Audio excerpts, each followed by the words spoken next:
هل بيصير الورد مربى ولا ما راح يصير؟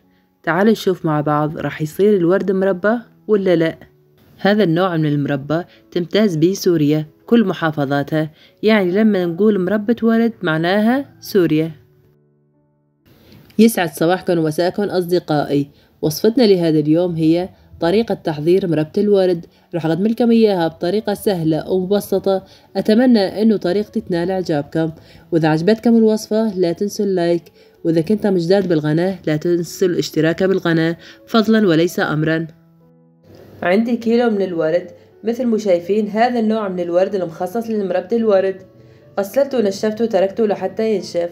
نوعية الورد لازم يكون لون زهري، مثل ما شايفين هذا هو اللون المطلوب. في منه نوع ثاني نفسه بس حبة الورد تكون صغيرة، وهذا النوع حبته تكون كبيرة. وبهاي الطريقة نفصل الورق عن البراعم، والورق الفاسد رح نرميه.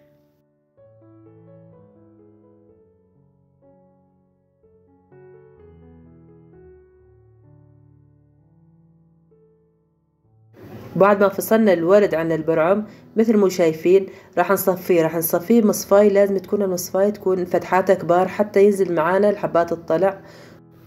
وراح نحاول نفصل الورد عن بعضه مشان ينزل معانا الحبات الطلع. وراح نكرر عملية النخل مرحلتين لحتى نتأكد انه ما راح يظل بيه اي حبوب طلع.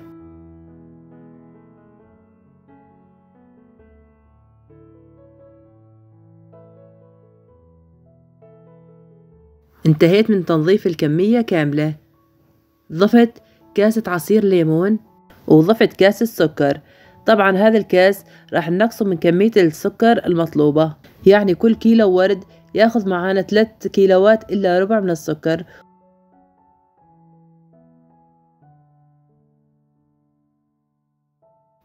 راح نفرك الورد بهذا الشكل حتى نستخرج منه ماء الورد، ونفس الوقت راح يذبل معانا. وراح نظل مستمرين بالفرك. مثل ما شايفين راح نضيف الكمية تدريجيا حتى نخلص الكمية كاملة. وبس نشوف انه الورد ذبل وريحته عبت المكان، معناها انه الورد صار جاهز.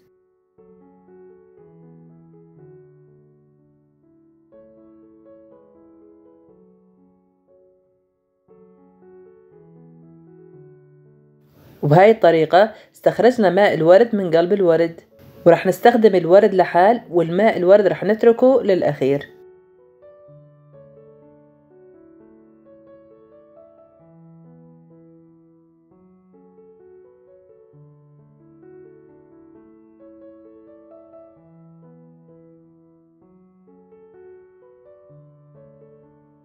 هذا الكيلو ورد صفى هاي المي وهذا العصير، وضفنا كمية السكر الباقية. كمية السكر هي كل كيلو ورد ياخذ معانا 3 إلا ربع من السكر. ضفنا منه كاسة بالبداية وراح نضيف الكمية الباقية. وضفت 7 كاسات مي، قياس الكاس 200 ملي. طبعا هذا المقاس الكاسة متوفر بكل بيت.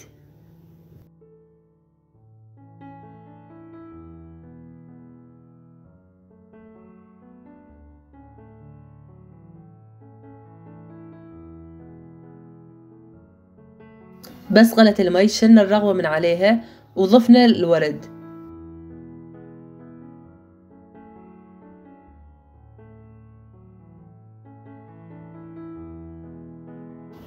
أول ما يغلي معانا راح نحس إنه لون الورد راح يفتح. بس يستوي الورد راح لونه يرجع مثل ما كان. راح نحركه بهاي الطريقة ونتركه على النار متوسطة، ما لازم إنه النار تكون عالية مشان تحافظ على لونه ويظل لونه أحمر.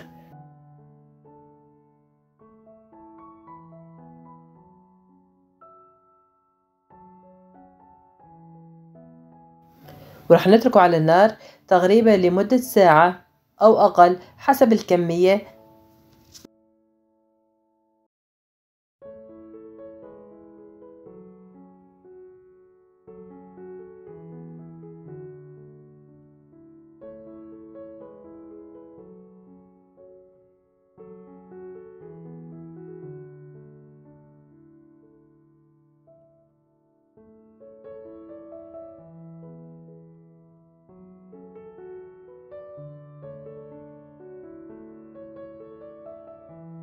مثل ما شايفين هذا قوام المربى بعد 40 دقيقة.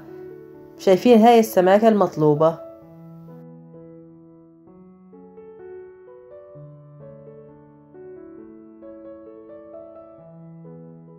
راح نضيف ملعقة من الملح الليمون ونتركه لحتى يكمل الساعة. مثل ما شايفين قوامه سميك ولونه يعني على الواقع لونه أحمر من الصورة.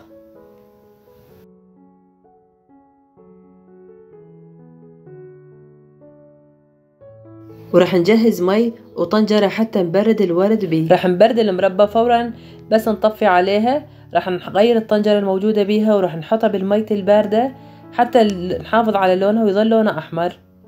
وراح نضيف المية الورد اللي استخرجناها بالبداية ونحركها ونترك المربى أقل شيء 4 ساعات أو ليلة كاملة حسب الوقت اللي تحبونه لحتى الورد يبرد. مثل ما شايفين هذا شكل الورد. وبهاي الطريقة نحاول نحافظ على لون الورد ويظل لون الورد أحمر، ويعني ما بده لا ملون طعام ولا بده أي شيء ولا بده إضافات ثانية. وبس نشوف إنه المي صارت حارة رح نغيرها ونرجع نضيف مي باردة مشان يسهل علينا عملية التبريد وتظل والمربى تحافظ على لونها. وصارت مربى الورد جاهزة. صحتين وألف عافية. أتمنى أنه استفدت من المعلومات اللي قدمتها وطريقتي بتحضير مربى الورد فادتكم. وإذا كنتم جداد بالقناة لا تنسوا الاشتراك بالقناة واللايك ضروري حتى ينتشر الفيديو لأكبر عدد. كانت معكم الوصفات الخاصة مع مطبخ عائشة، وشكرا لحسن المتابعة.